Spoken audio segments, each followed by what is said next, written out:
Welcome back to the channel. Brandon with Davidson Audio, and today we are going to be doing our part 2 series on Chuck's 2018 Indian Chieftain.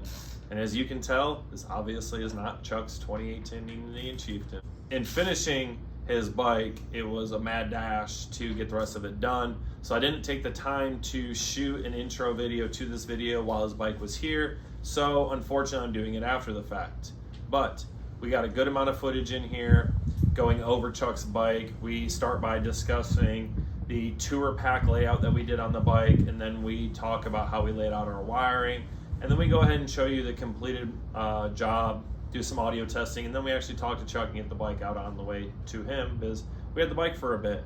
It was a big project. So I hope you all enjoy this video as much as we enjoyed building this bike, and let us know down in the comments how you think it sounds. All right, so we're going to talk about the tour pack setup that we have here. First off, this is the Advon Black chopped tour pack. So it's the middle size between their slim razor pack and their king touring pack that a lot of people use. And if you come over here, I'll show you, we have the Braille B3121 battery. This is the Harley size battery, so like the G30 or whatever goes in it. And what we did here is, if we have Bill come on over. So as of right now, we have the power and ground coming in from the other battery. This is blown PVC. So what we did is we just wanted to isolate it and give it a good foundation to help level everything off here. So this is actually 2-piece. This fits in here to help fill. There's this giant void right here.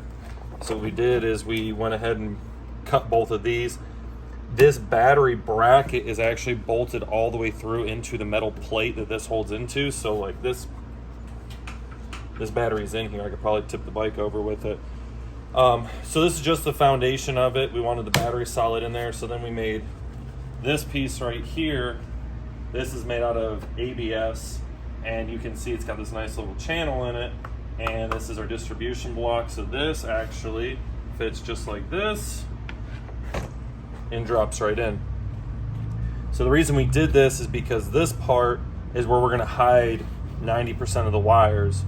Obviously you can see we have our fuse distribution block here. So this will accept our 1-aught wiring going into it and 2 4-gauge. And from there we have the third and last piece to it. This just goes right here, bolts down. We're gonna have the 1204 over here, the 3001, the HKI Mini over here. The majority of the wiring is gonna be hid underneath this, and we still try to give our customer a little bit of the tour pack. I know it's not much room, but we wanted to give him something at least so he could throw a couple pairs of gloves in here, you know, whatever in here, and help keep all the other equipment protected. So now we're gonna get all the wiring ran in this. We'll show you, we'll come back in a minute with all the wiring ran in here nice and neat. Then we'll put the top plate on, get everything wired up, get it playing, and get this bike. All right, we are gonna now talk about the amp rack. This is a multi-piece amp rack, so we wanna shoot this part of the video to show you the underside before we close this down, bolt it in, bolt the 3000 down, and show you the top of it all fully assembled. So I'll have you come on over here. Let's take a look at what we did underneath this. All right, over on this side, obviously you can see there's a fuse distribution block there. That is a 1-aught from the battery to the fuse holder, and then from there we have 2 sets of 4-gauge power and ground going out, one for the 3K, one for the 1204. And we wanted to do it that way to separate power and signal. So obviously the power for the 3K just goes around and comes right up in the front. And then over here on the clutch side of the bike, we have it ran all the way across the front of it. So all the way across the front of the tour pack. That way we can do our RCAs back here, kind of keep them hidden, but at the same time, keep them separated from the power ground to help alleviate ground noise and signal interference. So what we're gonna do now is we're gonna get this top plate put back down. We're gonna get it all bolted in. That way we can show you what it looks like from the front.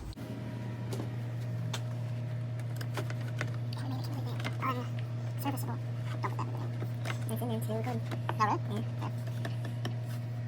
All right, let's talk about underneath the seat, because I feel like this is a big thing that a lot of people don't want to talk about. They don't want you to see because their insoles look like a rat's nest, and if you saw it, you'd probably turn around and run.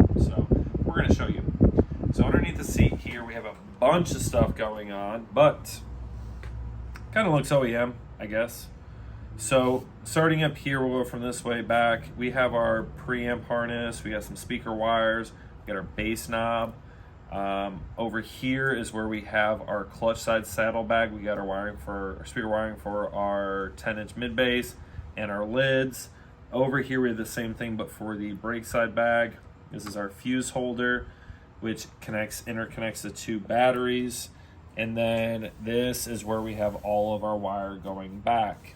What I want to point out here is, one, we use interior Tessa tape. It's soft, so that way it gives us the best chance of preventing any rubbing and paint loss here.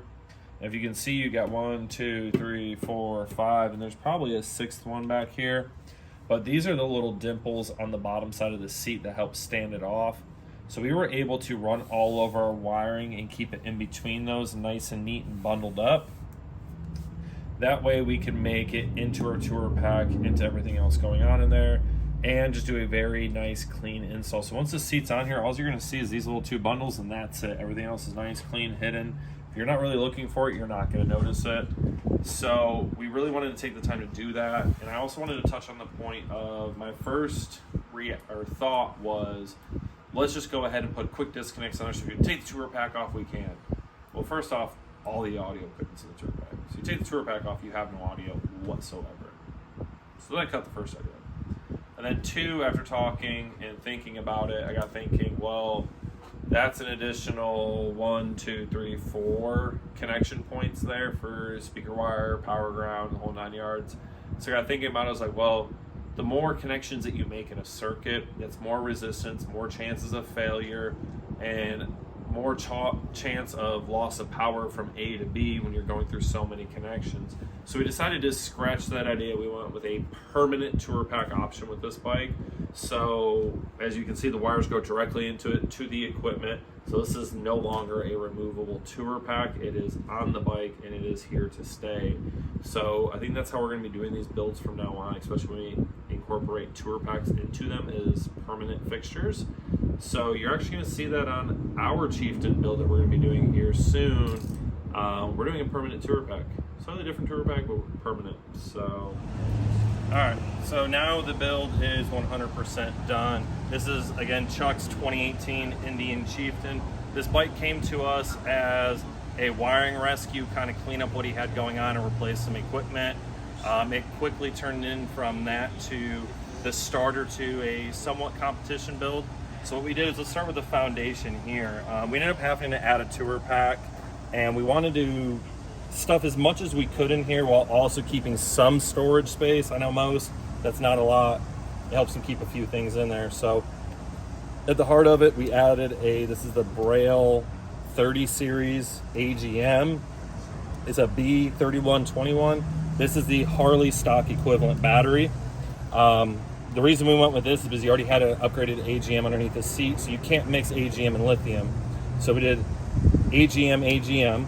So that's the power plant between the two batteries to get us a solid power plant to power all of this. So from the power, we obviously have a Sound Digital Evo X2 1200.4. That's powering the tweeters and the mids in this bike. And to power these awesome mid-bass speakers, we have the Sound Digital Evo X2 3000.1. And then you got to interface somehow. So we chose to use the Rockford DSR1. We have it bolted down right here. And then we also put a little Bluetooth streaming module, so that way we can bypass rod command, get a good solid Bluetooth connection directly to our equipment. And obviously we have a custom amp rack here, which we've showed you in the videos how we did that in the different stages. So now in the saddlebag, these ones both imitate or identical to each other. He already had the Nagy 10s in here, 10-inch rings with a set of PRVs. Well, he wanted to go something a little bit bigger, especially because one of them was damaged. So we put the Cicada Audio CMB10. The bag's still sealed. We had to do a bunch of repairs to the bag, braced it and everything. And also he already had the audio lids. So we went with a Bema sealed back. Now a sealed back speaker, as you can see, it's completely sealed. The point of this is so that way when the 10 hits, the pressure doesn't flutter or move the 6.5 in the lid. So it's completely separate. They play completely different frequency ranges. And about the only thing we did keep of his were the Euphoria 5 1/4 mid basses and the Euphoria tweeters here. We wanted to keep those and utilize them as they were still good. They are good speakers. So overall, it gives us a very nice, clean sound. I really like the way this turned out. No complaints at all. So have you all do a walk around, and like I said, this is just the beginning. We're gonna be doing some more down the road with him, so you'll see this bike again in the future. So.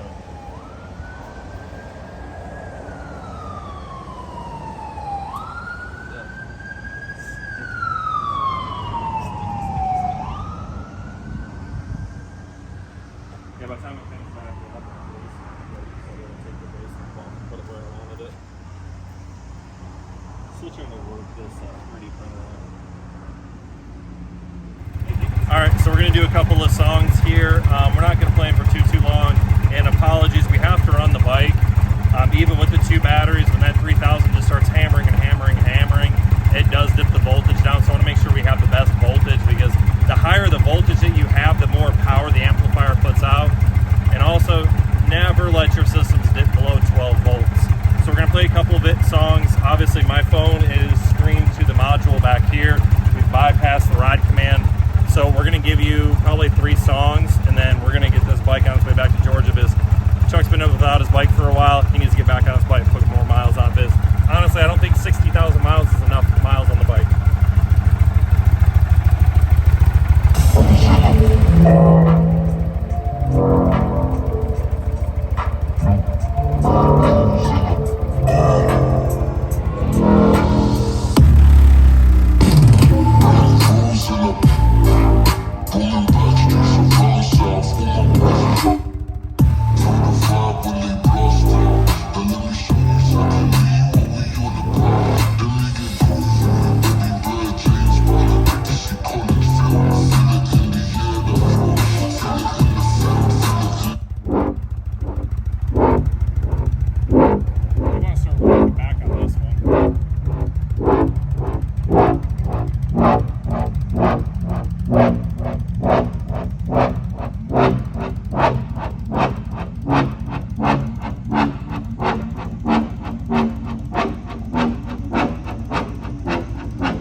Trying to make a little change. Preach man come around talking.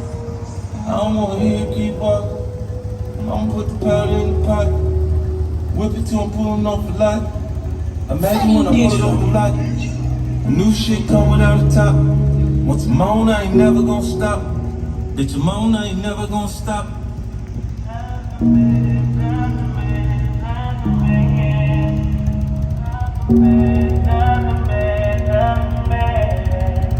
Hey, came in the game getting money. Flip chicks, whip, get money. Niggas get the plan with the money. Click bang for the money, shit change over money. You love to see a nigga on the bottom. Catch a come up, gotta keep it on the low. A nigga blow, bless a nigga with a hoe. When I break the bitch down in the 36 hoes. Look at here, bitch, I'm okay. Shorty won't fuck with me. Slipping, get a chicken in the bitty, she gon' hit my line. We ain't gon' waste no time. She sucking and we fucking like she need me. But she make the bank roll easy. Full of light in the room from the TV. We getting it on, then I'm going. This the type of shit that the niggas be on. Too much on my mind right now. All right, so like we've said before, by no means is an iPhone going to give you the best video quality or the audio quality. So I hope you all enjoyed this video.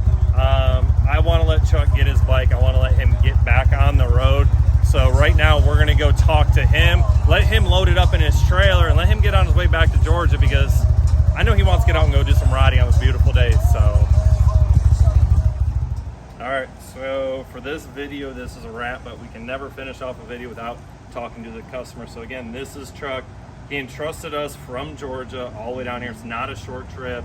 To most of us, you know, it's only a couple states away, but still to us, that is a huge deal that any customer would want to come from out of state to us. So Chuck, what was your thought on all of this and your experience with us? Well, all I can say is I wish I'd have met you when I first started the system. I'm stoked the way it is now. Okay. I love it. I truly love it. So you're definitely happy with it? Most definitely. Definitely coming back. Awesome. I appreciate that. Like I said, I never take it lightly when customers make the trip. So for you to entrust us with your bike, especially for as long as you did, we had some hiccups that took us a little bit longer, but I feel like we killed it. And like I said, this is only the beginning. He will be back. You will see this bike again, and hopefully it's going to be, we'll knock it out of the park the next time. So Chuck, again, thank you. Thank you so much. Look forward to doing more business together.